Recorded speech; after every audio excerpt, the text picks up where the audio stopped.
Am I the a-hole for boarding the plane and leaving without my wife? Plus updates. Original post. My wife, 43 female, and I, 47 male, have a daughter, 21 female, who goes to college out of state. We'll call my wife Meg and my daughter Jess. Jess is in her junior year of college. Over the summer, she was employed by her university and was able to stay in the dorms. After a summer, she was moving out of the dorms and into her own apartment off campus. Meg and I live in the Pacific Northwest. Jess goes to school on the East Coast. We usually go to visit Jess a couple of times throughout the semester, typically parents' weekend and move-out day. She also comes home during the holidays. Let me start by saying that traveling with my wife is not a great experience. I am very type A. I like to have everything organized and make sure that we get where we need to be early, especially when traveling. My wife is the opposite. Very go with the flow, and we'll get there when we get there. I do my best to meet in the middle, but not when traveling by plane. Last year, during Parents' Weekend, Meg and I were going to fly out to see Jess. Our flight was at 10 a.m. Our airport isn't huge, but it's not tiny either. I told my wife that we needed to be at the airport 90 minutes early, and we live about 30 minutes from the airport. This being said, I wanted to leave at the very latest by 8, since we would also need to park and walk a little bit. Of course, I got up at 6 to make sure everything was ready and accounted for. My wife does not like to get up early. It took me attempting to wake her up 5 times before she eventually got up at 7:40, then wanted to make coffee, shower, and eat a bowl of cereal. Let's just say that we didn't leave the house until 9. It ended up being busier at the airport than normal, likely due to many colleges having Parents' Weekend, and it took so long to get through the security that we missed our flight. Rightly so, the airline refused to refund our ticket. We were able to get new tickets, but not until the next day, and we missed Friday afternoon and Saturday morning with our daughter. Jess was disappointed, to say the least. Fast forward to now. We were flying down for a long weekend to help her move. We take one flight from our town to a bigger town nearby, then fly from there to my daughter's college town. Again, it was a long morning of me pushing my wife to move along. Due to the last airport mishap, I wanted to make sure I told her we needed to leave extra early so we wouldn't miss the flight again. We got there on time, with a bit of time to spare, and my wife was annoyed. She kept going on about how now we just had to sit and wait for 45 minutes for them to start boarding. We took our first flight and landed in the connecting city, at a much larger airport. We only had about a 1-hour layover. We got off the plane at 9:15, and our next plane started boarding at 9:40. We had to take multiple rails to get from where we landed to our terminal. We got to our terminal and had about 15 minutes until our plane was set to board. My wife told me that she wanted to get coffee. There was a little market next to our terminal that sold hot food and coffee. I asked if she wanted me to go grab it for her. "No, I want Starbucks," she said. Well, Starbucks was a rail ride away and a bit of a walk. I told her we couldn't do that. We didn't have enough time. She stated that we had enough time, and if I wouldn't go with her, she would go by herself. I tried to discourage her, but she was determined. She walked away, at a brisk pace for her, and said she would be back in time. 15 minutes went by, and she was nowhere to be seen. They started calling boarding groups. I called my wife, hoping she was nearby. She didn't answer. They called a few groups, then called ours. In a panic, I called my wife again, 3 times. Finally, on the last call, she answered and said she was on her way. It was a long line, and she had to wait a bit. I told her they were almost done with boarding and she needed to hurry up. I waited by the gate, but the attendant said they would need to shut the gate in 2 minutes. I waited and waited, but she didn't show up. The attendant asked if I wanted to board. Otherwise, she was closing the gate. I tried to plead with her to wait a couple more minutes, but she insisted that she couldn't. So I boarded the plane. A few minutes later, my wife called me, saying the attendant wouldn't let her on. They had already removed the boarding ramp at that point. She told me I needed to tell them to let me off the plane to be with her. And I said no. It is not fair to do this again to Jess. I said, "I told you we didn't have time, but you decided to go anyway." I told her to go purchase a new ticket for the next flight, and that I would see her when she arrived. She got to Jess's school and seemed unbothered by the whole situation. Didn't even really talk about it. I thought maybe she realized it was her fault and just wanted to drop it. Boy, was I wrong. We are now home and she hasn't talked to me since the trip, over a week ago, and is insisting that I am the a-hole. So, am I the a-hole? Now for the top comments before reading the updates. I stopped being the caretaker for my partner after the first time we missed a flight. Told him nope, never again. The next 2 flights he missed, and man, he bitched. I explained again he's a damn adult and has choices to make. The 3rd time he missed a 10-day cruise. He's never been late again. He's pissed about it, but listens to me and gets up, ready, and out the door on time. Oh, and not the a-hole. Missed a 10-day cruise? Like all of it?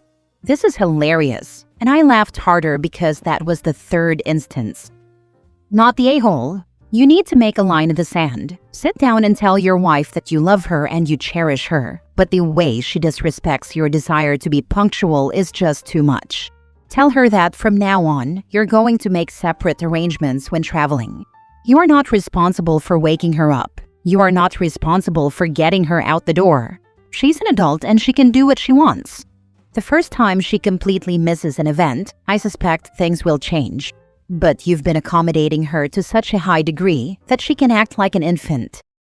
Not even a desire to be punctual, a desire to not miss a flight and pay again for a whole new set of plane tickets. Not the a-hole. Your wife is very selfish. Imagine missing time with your child because you thought coffee was more important. During a move, no less. The only option is to stop coddling your wife, as apparently people have been doing all her life. Leave on the dot, every time. Eventually, she'll learn to be on time or be left behind. The world doesn't revolve around her, and it's high time for her to grow up. Now for the first update. Wow, I know a lot of people say this, but I really didn't think this would get as big as it did. Thanks everyone for the responses. I have been trying to read them in batches when I have time, because I have been getting some good suggestions. I wanted to answer a couple of questions I saw as well as add a bit of extra info. As far as how she acts in other situations, she generally doesn't have any issues. She is never one to be late to work or anything like that. It just seems like travel is her poor area. I never noticed things like this until we started traveling often to see our daughter. This is why I never considered ADD or ADHD. She really shows no other signs of this. I saw posts implying that my wife might have an addiction of some sort. I'm not sure how that would line up, but I don't see that being a possibility. I didn't think the following information was important, but my daughter made a comment, and so did a friend that I discussed this with, so I thought maybe I would mention it here. Jess is not Meg's daughter. I was married once before, and my wife unfortunately passed away due to complications during Jess's birth. I remarried Meg when my daughter was 6. My daughter made a comment that Meg doesn't want to come to see or help her, and that is why she is always running late. But I have offered to go alone, and Meg was always very against that idea, so I wouldn't think that is the case. I can't say that Meg and Jess have had the easiest relationship. Meg always wanted to have another child, but we were unable to conceive.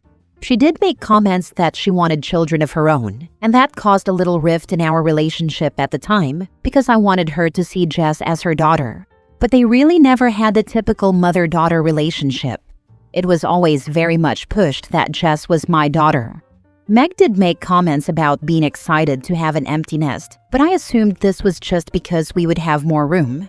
Jess is a great kid and really never says anything bad about anyone, but she has made comments before stating that she thinks Meg is jealous of her, but this never made sense to me. She has also told me that she doesn't want Meg to come to her school for Parents' Weekend, as she would rather spend it just with me or wait for Father's Weekend. But Meg always says she wants to go, and I have never gone without her. This being said, I have never seen any negativity directed at Jess from Meg, or resentment. Maybe I am missing something? You're definitely missing something, sorry. Your daughter is right. Your wife is jealous of your daughter. Go without her as your daughter has requested. Your wife isn't going to see Jess because she wants to see her herself. It is so you and Jess don't spend time together without her. Sounds like your daughter hasn't wanted to rock the boat so far, but the dynamic is very, very clear. The fact that your daughter noticed should be enough reason for you. I wouldn't trust Meg with your daughter. Make sure you leave everything to your daughter in your will, because if your wife acts this crazy when it comes to your daughter, I'd never trust her not completely writing her out of the will after you pass away. Listen to your daughter.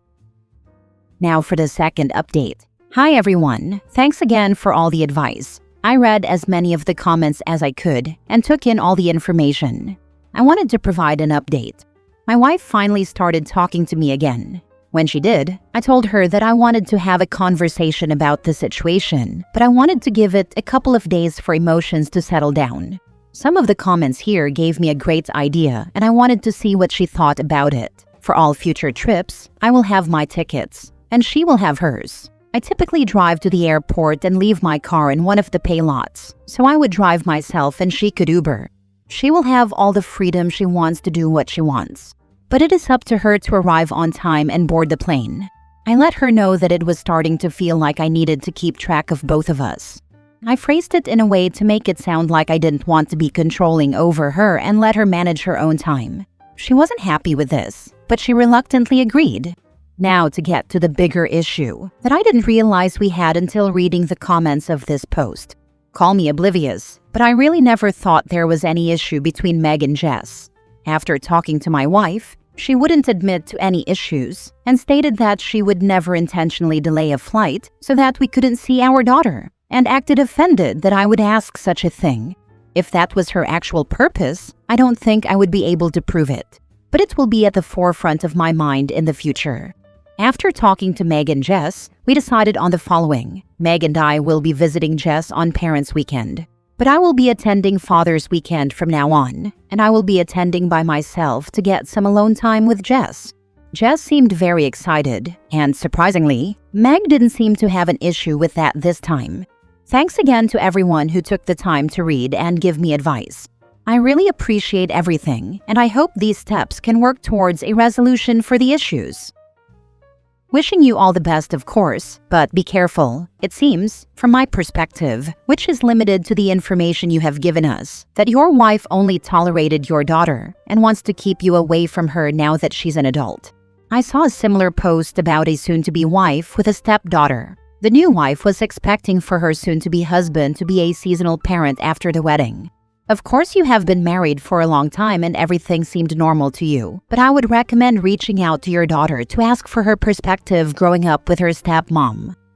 Agree. We obviously only have limited info, but I wouldn't be surprised if his wife has been counting down the days until they were free of his daughter.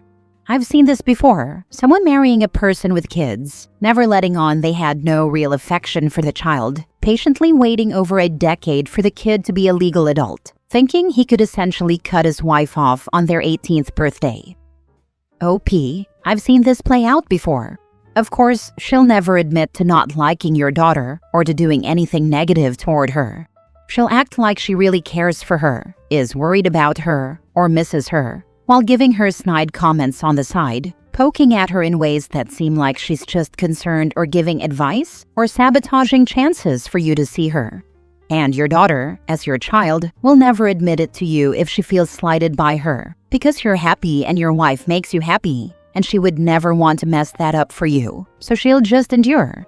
But she's slowly been letting you know. Talk to one of your daughter's best friends. Ask them what they think. Ask people who are constantly around you if they've seen any type of behavior from your wife toward your daughter. Look, I'm hoping that's not the case, but to me that's what it sounds like is going on here. Last story. Am I the a-hole for calling my boyfriend an idiot because he won't get a colonoscopy, even though his mom had colon cancer? So my boyfriend, 33 male, has a family history of colorectal cancer. His mom was diagnosed in her early 40s, and it was really bad. She survived, but it was a long, awful ordeal. He was old enough to remember it. Because of that, his doctor told him he should start colonoscopies earlier than most people. He's technically overdue for his first one, and lately, he's had some weird stomach problems. I've been telling him for a year to get it checked out. He keeps saying things like, "It's embarrassing," "I'm too young," "What if they find something bad?" Like, yes, that's the point of the test. The other night we got into it because he mentioned again that his stomach has been bothering him. I told him point blank, "You're being an idiot. Your mom went through hell with this, and you're ignoring your chance to be healthy." I also said that if he won't take care of himself, I don't know if I can plan a long-term future with him because I don't want to lose a partner to something that could have been caught early. He got really upset and accused me of being controlling and dramatic. Now he's barely speaking to me. I feel like I was harsh, but honestly, I'm scared. The news has story after story of people dying from this because they ignored it too long. People his age too. I'd rather him be mad at me than bury him in 10 years. Am I the a-hole for calling him an idiot and making this an ultimatum? Now for the comments. I also said that if he won't take care of himself, I don't know if I can plan a long-term future with him because I don't want to lose a partner to something that could have been caught early. This is what a boundary is, folks. Please take notes. Not the a-hole. You were harsh, yes, but justifiably so. It's okay to be harsh. Being harsh does not equal being mean. Sometimes we have to be cruel, blunt, and firm to be kind. He needs to understand what is on the line is more than the embarrassment of being sedated with a camera up your butt for a bit. I'm watching a friend slowly die from colon cancer. He resisted getting a colonoscopy for years, and when he finally had one, they found stage 4. I fully support your ultimatum. 100%. My dad was dead before 50 because he self-diagnosed himself with hemorrhoids and refused to go get an exam until it was too late. He was stage 4 at that point. He died a few months later. He left a widow alone to raise 2 teenagers. My grandfather had his first polyp removed in his early 40s and passed away from complications around his colon in his 80s. Those 40 years had screenings and medical appointments, but they also had his wife and daughter, his grandchildren, and a whole half of a life. I get that it's scary to think about cancer, but the mentality of ignorance is bliss is the equivalent of a 2-year-old believing they are invisible when they close their eyes. We live in an era where screening is easier than ever before, and I genuinely hope more people realize treatment is way less scary and painful than a slow, painful, preventable death. I'm sorry for your friend and those around him. It's a very hard thing to go through for everyone involved.